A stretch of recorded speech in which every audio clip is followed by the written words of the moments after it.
সর্বশ্রেষ্ঠ নবী ও রাসূল সাল্লাল্লাহু আলাইহি সাল্লাম এবং বেহেশতি নারী হযরত খাদিজার গৃহে হযরত ফাতিমা রাদিয়াল্লাহু আনহু জন্মগ্রহণ করেন।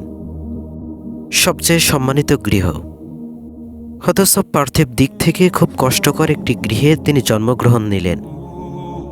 যখন হযরত খাদিজার সাথে রাসূল সাল্লাল্লাহু আলাইহি সাল্লামের বিয়ে হয়, তখন হযরত খাদিজা ছিলেন আরবের অন্যতম ধনী ব্যক্তি।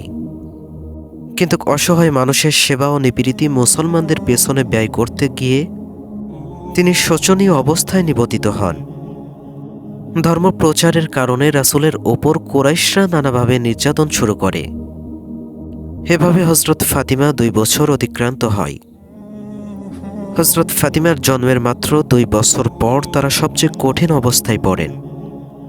বনু হাশিমের সঙ্গে কুরাইশরা সকল সম্পর্ক ছিন্ন করার ঘোষণা দেয়। তখন বনু হাশিমের নেতা ছিলেন হযরত আবু তালিব। তিনি বনু হাশিমে গিয়ে শেবে আবু তালিবের গৃহে গুহা আশ্রয় নেন।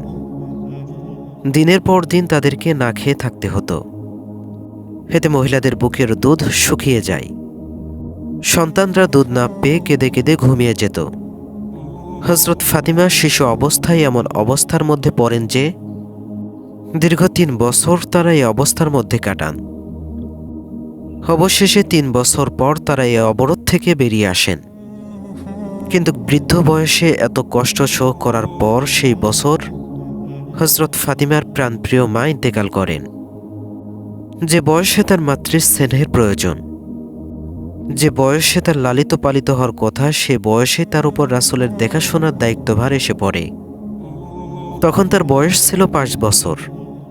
হযরত ফাতিমা রাসূল সাল্লাল্লাহু আলাইহি সাল্লামকে মায়ের মতোই যত্ন করতেন।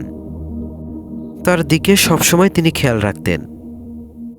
শুধু ঘরের মধ্যে নয়, ঘরের বাইরেও তিনি রাসূলের বিষয়াদির প্রতি লক্ষ্য রাখতেন। অন্যান্য শিশুদের মতো তিনি খেলাধুলা করতেন না। সেই ছোট্টবেলাতেই তিনি একজন দায়িত্বশীল নারীর ভূমিকায় অবতীর্ণ হন।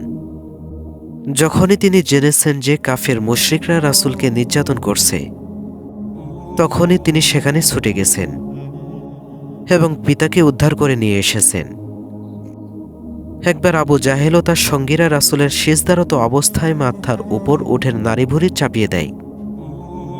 যখন হযরত ফাতিমা এই ঘটনার কথা শোনেন, তখনই তিনি দৌড়ে সেখানে চলে যান এবং পিতার মাথার উপর থেকে সেগুলো সরিয়ে ফেলেন। তিনি আবু জাহেলকে এজন্য তিরস্কার করতে থাকেন।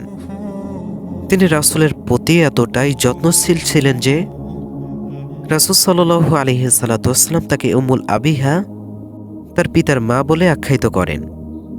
খন্দকের যুদ্ধের পূর্বে রাসূল সাল্লাল্লাহু আলাইহি সাল্লাম একদিন পরীক্ষা খননের কাজে ব্যস্ত ছিলেন। হযরত ফাতিমা একটি রুটি তার জন্য নিয়ে আসেন।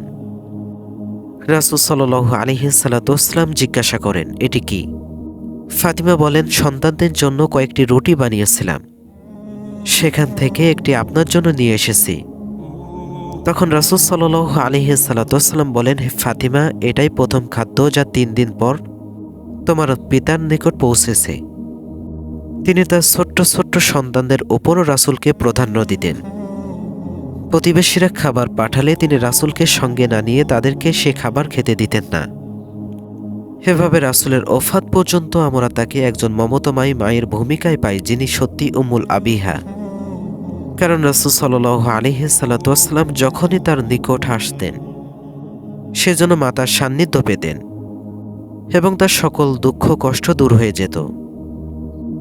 রাসূল সাল্লাল্লাহু আলাইহি সাল্লামের ওপর ইসলাম প্রচারে যে গুরুত্ব দায়িত্ব ছিল এবং এ পথে যত চাপ অনুভব করতেন, ফাতিমার মাতৃস্নেহে রাসূল সাল্লাল্লাহু আলাইহি সাল্লাম তা ভুলে যেতেন। বিশেষত আবু তালিব ও খাদিজার মৃত্যুর পর রাসূলের একাকিত্বে তিনি ছিলেন তার পিতার সবচেয়ে বড় মানসিক প্রশান্তি।